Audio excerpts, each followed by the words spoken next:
English Vibes Hub, the channel where you can improve your English skills and have fun while doing it. I'm Emma, and today we're going to talk about something really exciting: mastering storytelling in English. Who doesn't love a good story, right? From sharing personal experiences to recounting anecdotes, storytelling is a powerful way to connect with others and express yourself more effectively. That's so true, Emma. Storytelling is an art that can be developed over time with practice and dedication. And the best part is, you don't have to be a native English speaker to become a great storyteller. With the right strategies and vocabulary, anyone can improve their storytelling skills and engage their audience.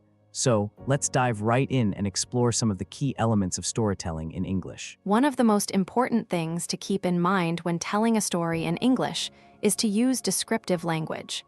This can include adjectives, adverbs, and even phrasal verbs. For example, instead of saying "I went to the store," you could say "I popped into the store" or "I dropped by the store." These phrasal verbs add flavor to your story and make it more interesting to listen to. I love that example, Emma. Popped into and dropped by are great phrasal verbs that can be used in a variety of contexts.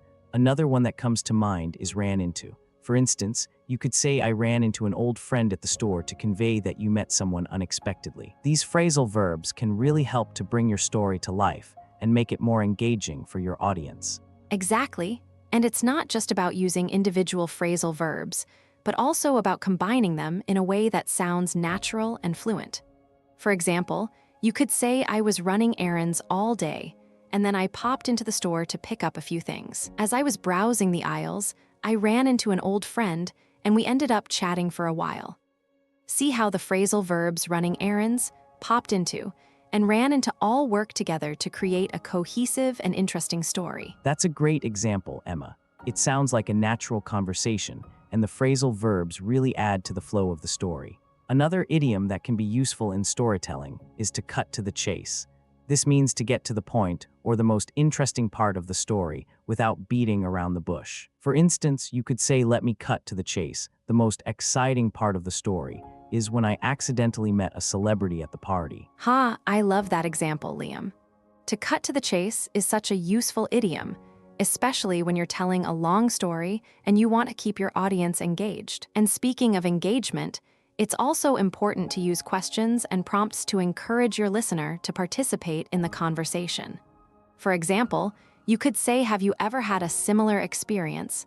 or "What do you think happened next in the story?" That's a great point, Emma. Asking questions and prompts can really help to create a sense of dialogue and make the story more interactive. And it's not just about asking questions, but also about using rhetorical devices like repetition and emphasis to add emphasis to your story. For instance, you could say "I'm telling you, it was the best day of my life, I'll never forget it," to convey your excitement and enthusiasm. I completely agree, Liam. Rhetorical devices can really help to add flavor to your story and make it more memorable. And another thing to keep in mind is to use vivid imagery and descriptive language to paint a picture in your listener's mind. For example, instead of saying "The sunset was beautiful," you could say "The sunset was a kaleidoscope of colors: oranges, pinks, and purples all swirling together in a breathtaking display." Wow, that's a great example, Emma. Using vivid imagery like that can really help to transport your listener to another time and place. And it's not just about using individual words or phrases, but also about creating a sense of atmosphere and mood. For instance, you could say the old mansion was shrouded in mystery, with creaking doors and flickering candles that seemed to whisper secrets to each other. I love that example, Liam. Creating a sense of atmosphere and mood can really help to draw your listener in and make them feel like they're part of the story. And speaking of being part of the story, let's talk about how to use dialogue effectively in your storytelling. What are some tips you have for our listeners, Liam? Well, Emma, one thing that's really important is to use contractions and colloquialisms to make your dialogue sound more natural and spontaneous. For example, instead of saying "I do not know what you are talking about," you could say "I don't know what you're talking about." It's all about creating a sense of realism and authenticity in your dialogue. That's a great point, Liam. Using contractions and colloquialisms can really help to bring your dialogue to life and make it more engaging for your listener.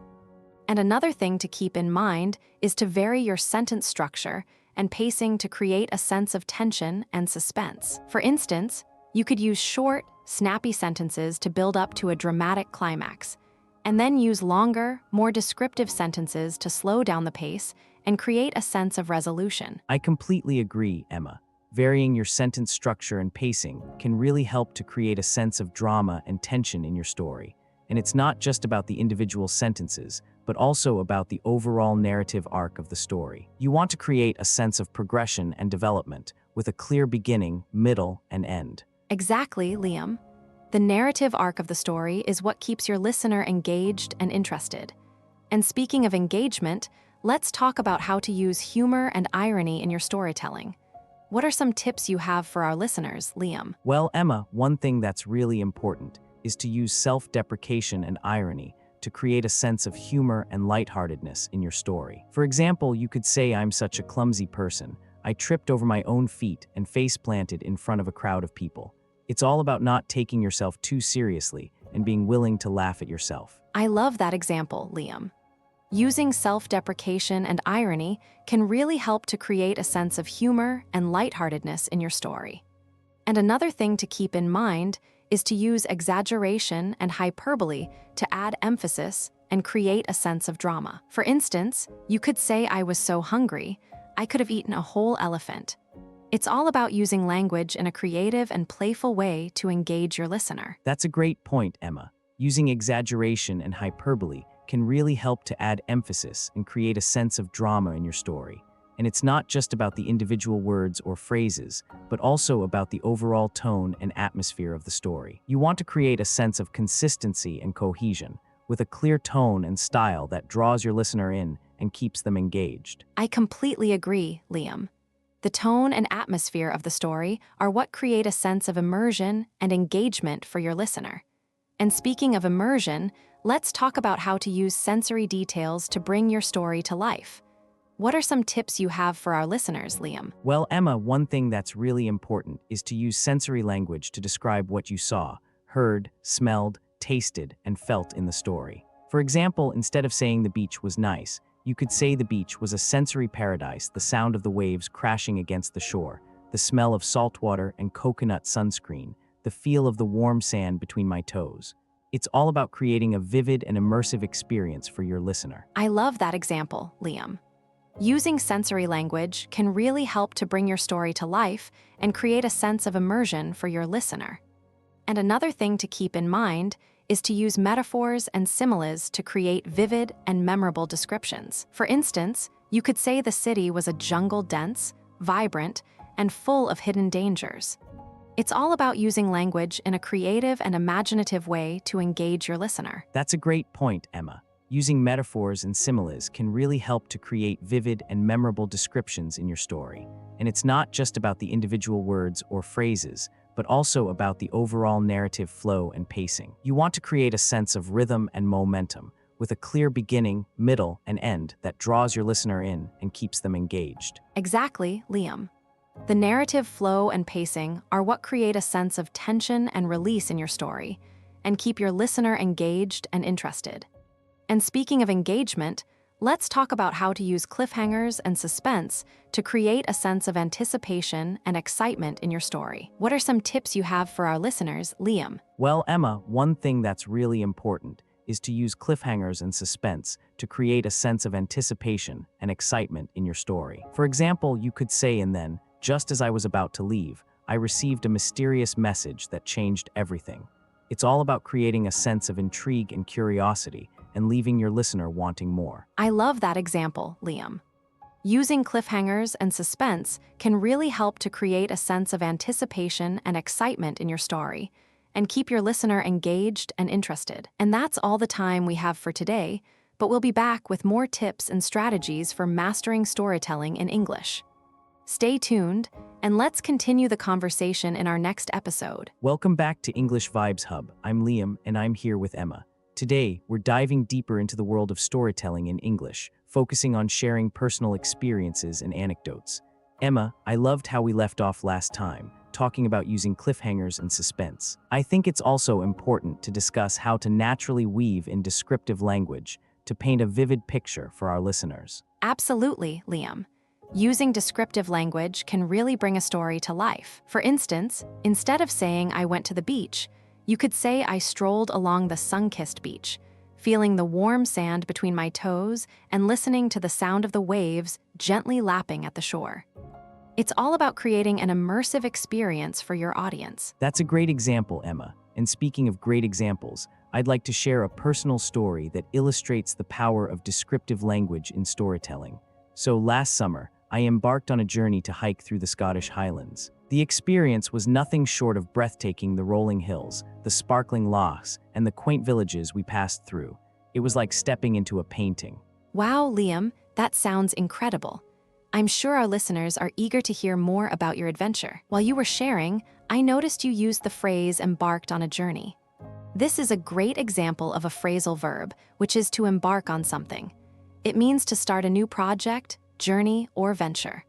For instance, she embarked on a new career as a writer after graduating from college. Thanks for explaining that, Emma. Phrasal verbs can be tricky, but they're so useful in storytelling. Another one that comes to mind is to turn a corner. This means to reach a point where things start to improve or change for the better. Like after months of struggling, her business finally turned a corner and started making a profit. I love that one, Liam, and it reminds me of another idiom, to be on the same page. This means to have a shared understanding or agreement with someone. For example, after discussing the project for hours, we were finally on the same page and could move forward. It's essential in collaborative storytelling or when working on a team project. That's really helpful, Emma. Collaboration is key in many storytelling contexts. Now, let's do a role play to practice using some of these phrasal verbs and idioms in a conversational setting. Imagine we're at a coffee shop and we've just met. We're discussing our plans for the summer. I'll start. I'm thinking of embarking on a road trip across the states. Have you ever done anything like that? Actually, I've always wanted to do a road trip, but I've never had the chance. I feel like I need to turn a corner in my current situation before I can start planning something like that. But it sounds like an amazing adventure. What made you decide to embark on this journey? Well, I've been feeling a bit stuck lately, and I thought this trip would be a great way to clear my head and gain some new perspectives. I'm hoping it will help me get on the same page with what I want to do next in my life. But enough about me. What do you think is holding you back from taking the leap and planning your own adventure? I think it's just a matter of finding the right moment and having a clear plan. Sometimes, it feels like I'm waiting for the stars to align before I can move forward. But listening to you, I'm starting to think that maybe I just need to take the first step and see where it leads me. After all, isn't that what storytelling is all about: the journey, not the destination? I couldn't agree more, Emma. And that brings us to another important aspect of storytelling, the art of reflection. Let's explore how reflecting on our experiences can help us grow and develop as storytellers. Perhaps we can discuss how to pick up the pieces after a challenging experience and use it as a catalyst for a compelling story. That's a wonderful idea, Liam. To pick up the pieces is an idiom that means to recover or rebuild something after it has been damaged or destroyed. In the context of storytelling, it could refer to taking the lessons learned from a difficult experience and using them to create a narrative that inspires or educates others. Exactly, and it's also about learning to cut to the chase, which means to get to the point or the most interesting part of a story without wasting time on unnecessary details. This skill is invaluable for keeping your audience engaged and interested in what you have to say. I completely agree. To cut to the chase is essential in storytelling, as it helps to build tension and anticipation. It's also closely related to the concept of to fill someone in, which means to give someone the details or information they need to understand a situation. In storytelling, this could involve providing context or background information to help your listeners follow along. That's a great point, Emma. Providing the right amount of context is crucial. And finally, let's talk about to wrap something up, which means to finish or complete something, like a story or a project. This is important in storytelling because it gives your audience a sense of closure and completion. Wrapping up a story can be just as important as beginning it. It leaves a lasting impression on your listeners and makes your story more memorable. I think we've covered some really valuable points today, Liam, and I'm excited to see how our listeners will apply these tips to their own storytelling journeys. Me too, Emma. It's been a pleasure exploring the world of storytelling with you and our audience. As we continue this conversation, I'm looking forward to delving even deeper into the intricacies of mastering storytelling in English. All right, Liam, as we wrap up our conversation on mastering storytelling in English, I think it's essential to emphasize the importance of authenticity. When sharing personal experiences and anecdotes, it's crucial to be genuine and sincere in our approach. I completely agree, Emma. Authenticity is what makes a story relatable and engaging. Our listeners should remember that it's okay to be vulnerable and share their true feelings and emotions when telling a story. That's a great point, Liam. Another aspect to consider is using descriptive language to paint a vivid picture in the listener's mind. Let's take the phrasal verb to bring up as an example. This means to introduce a topic or subject into a conversation. For instance, I brought up the idea of traveling to Europe during our meeting yesterday. Exactly, using descriptive language and phrasal verbs like to bring up can add depth and complexity to our stories. Another useful idiom is to cut to the chase, which means to get to the point or the most interesting part of a story without wasting time on unnecessary details. Can you think of a time when you had to cut to the chase in a conversation, Emma? Actually, yes. During a meeting last week, I had to cut to the chase and get straight to the point because we were running out of time. It's a really useful phrase to know, especially in professional or formal settings. Now, let's talk about the idiom to flesh out. This means to add more details or information to a story or idea, making it more comprehensive and engaging. I love that idiom, Emma. To flesh out a story can make it so much more interesting and immersive for the listener. For example, if I'm telling a story about a trip I took, I could flesh it out by describing the scenery, the food, and the people I met. It's all about creating a rich and vivid experience for the listener. Absolutely, Liam. And finally, let's discuss the phrasal verb to wrap up. This means to finish or complete something, like a project or a conversation. As we wrap up our discussion on storytelling, I want to encourage our listeners to practice sharing their own personal experiences and anecdotes using the tips and phrases we've covered today. I think that's a great idea, Emma. To wrap up, I just want to say that mastering storytelling in English takes time and practice, but with persistence and dedication, anyone can become a skilled storyteller. Let's give our listeners one more example of how to use these phrases in context. Sounds like a plan, Liam. Here's an example. As I began to tell the story of my trip, I brought up the topic of trying new foods, which led to a fascinating conversation. As we sat around the table, I decided to cut to the chase and share the most exciting part of my journey. To flesh out the story, I added details about the people I met and the challenges I faced. And finally, as we wrap up this episode, I hope our listeners have gained valuable insights into the art of storytelling in English. That's a fantastic example, Emma. I think our listeners will really appreciate the effort we've put into explaining these phrasal verbs and idioms. As we conclude this conversation, I'm reminded of how much I've learned from you and our audience. The feeling is mutual, Liam. I've had a wonderful time exploring the world of storytelling with you, and I'm so grateful to have such engaged and enthusiastic listeners. I'm sure they'll continue to practice and improve their storytelling skills. Well, Emma, as we near the end of our conversation, I want to leave our listeners with one final thought. The power of storytelling lies in its ability to connect people and create lasting memories. By mastering this skill, we can build stronger relationships and communicate more effectively. I couldn't agree more, Liam. And on that note, I think it's time for us to bring our conversation to a close. But before we do, let's give our listeners a chance to engage with us further. If you've enjoyed this episode, be sure to like and subscribe to our channel, English Vibes Hub, for more content on improving your English skills. Thanks for tuning in to this episode of English Vibes Hub, everyone. We'll catch you in the next one. And don't forget to follow us on social media at English Vibes Hub S6W for updates and behind-the-scenes insights into our podcast.